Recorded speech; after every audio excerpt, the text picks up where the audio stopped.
ये पड़ा हुआ है, देख ले बाबर, बहुत खूबसूरत माल है। सही है, इस पर डस्ट पड़ा हुआ है। मैंने इसकी पहले भी एक वीडियो बनाई।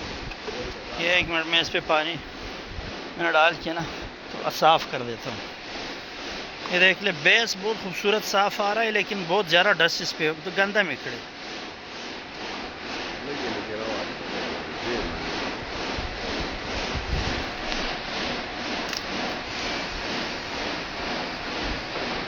एक मिनट में इस पर पानी डाल देता हूँ तो अंदाज़ा हो जाएगा।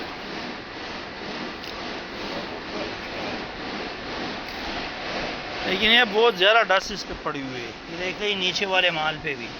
एक मिनट में ये हटा देता हूँ।